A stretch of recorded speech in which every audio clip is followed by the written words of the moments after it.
So, welcome back to whatever this channel at this point is going to be. I swear it's going to be more of like, look what I bought this week, because I have a uncanny ability to buy useless shit online.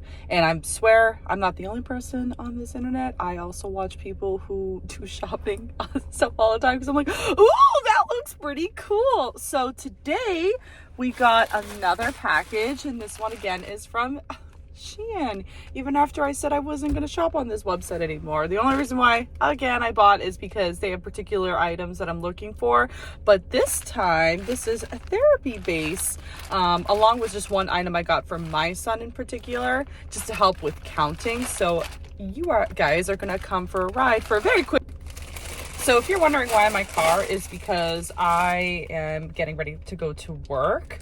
But since I got the package in the mail, I thought it would be great to kind of show you guys what I got, so you can guys kind of see live, or as live as you can get, about what I got in the mail. So first item is the one I got for my son. This is kind of like a Montessori style kind of counting. We're teaching children how to count. So it goes up to 10 here, and you can, I believe this is where you can kind of add like 1 + 1 = 3. So let me just show you it once I open it. I don't know why, but the hands are kind of freaky, but the visual is what it's needed. So as you can see, there's 2 hands and hopefully 5 fingers on each one. 1, 2, 3, 4, 5. Yep, 5 fingers. 1, 2, 3, 4, 5. And what it does is, as you can see, it lifts up. So, you know, the child would be able to do 1 hand, 2 hands, 3, 4, and 5. And then as you can see, if you were, for example, like, can you show me on here what is 5 + 5? Or then you would remove this so that way it's not confusing for the child, and just do 1, 2, 3, 4. Oh my god, my double chin is on display. Maybe I go forward. There you go. Oh yeah, that's way better. So see that? It's 5 for 5 hands. And then if you were like, oh, can you put down 2 fingers, either side of the finger of hands. So 1, 2, and then the child will be able to count the leftover fingers. And I thought this would be really great to kind of teach kids, you know, live what it looks like when you're doing counting. I would say this is really based for young children. Obviously this wouldn't be something that I would get for like probably up to maybe even after 2, if they're in year 2 of school. So anything beyond that, this might be a little bit too easy for them. But yeah, I thought this was really cute. So the rest of these items are going to be more therapy-based stuff, things that I'm hoping that will help the kids. So first and foremost, it's these little pop-it bracelets. So my whole goal for these is, there are a couple kids in my program who have a tendency to be more aggressive when it comes to playtime, especially when they're playing with younger children. It is mixed sometimes. It's not the best thing, but it is what it is, especially in the public school setting. So what I'm hoping is that the kids that the directors and or staff members that feel like they might need it, they'll be placed on here. And the goal for what I envision this is where the child would be wearing these, and whether it's if they're having a bad day or just to count how many times they're spoken to, and they can kind of just put down for each bubble if they're spoken to. And once they hit a certain threshold, if they see that they're almost filling up the bracelet, then we really need to talk about what's going on, because in the event that they get halfway, they might be restricted to not be able to go play with the other kids because of their behavior. So again, this is kind of like to help with their behavior, anything with anxiety base or emotional base. I'm hoping this will kind of help. It's hard because it could be a hit or miss with some kids. They may just see this as like a fun little accessory, which is okay too. What's great about therapy is that you can try different modalities, and it just really you know, is geared towards, you know, who can accept it. And then if that doesn't work out, then you can try another method. I thought this was bigger, but this is I don't know if you can see it. There you go. Mindful talk game. So it's a set of 50 cards. Again, this is live, so I don't exactly know how this is going to work out. But I read a couple of the things where it just kind of helps with like positive ways to interact with one another, different ways of providing more meaningful conversations with one another.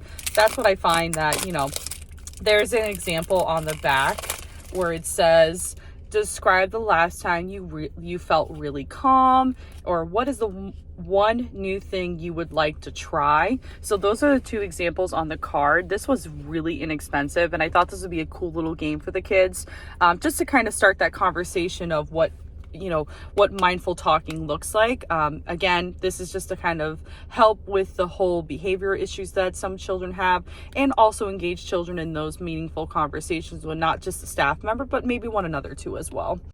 And lastly, this is kind of like a wild card for therapy, but I also got this little guy. So I was reading a little bit about, pet therapy and pet emotional support pets and stuff like that, and how they really help people calm especially when they're having a rough day and stuff like that. And obviously it's in a public setting. There is in my school where there's a wonderful person who brings her therapy dog, but obviously with a public school setting, there's multiple children and one of her and her dog. So not everybody gets the chance to meet with this dog.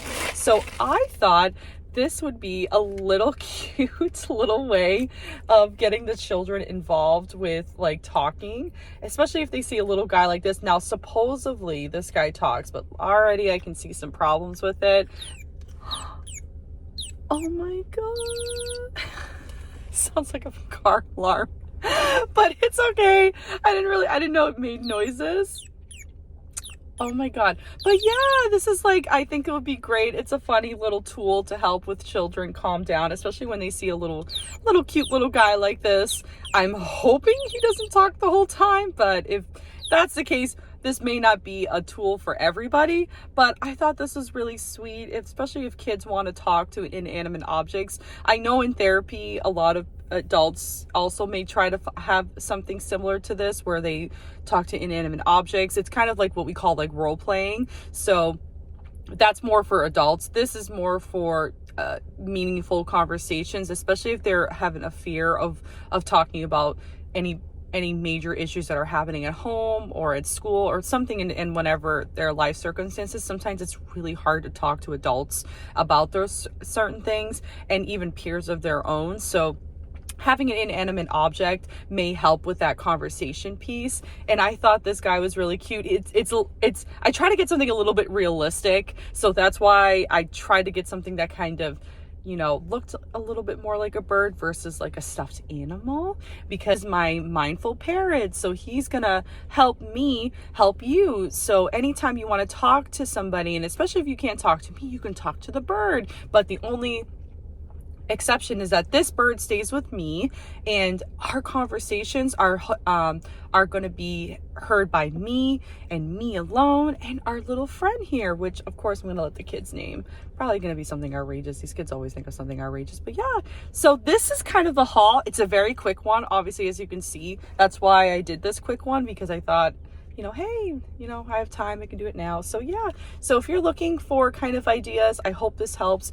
If you are looking, and especially if you are in the mental health field, I'd love to get some feedback about what you use for children. I work in elementary, so it is a mixed ages of kindergarten to 5th grade. So I'd love to hear what you do if you do work in the school sector, about what you use or what kind of tools that you use that have been very helpful. And even those that have not been helpful, maybe having that, conversational piece back and forth in the comments section. I'm trying to engage it more. I know I'm very low profile, and I'm hoping maybe one day I'll grow and make some kind of income out of this and provide meaningful content beyond just my shopping spree, which I feel like that's fun. I want my channel to be something broad.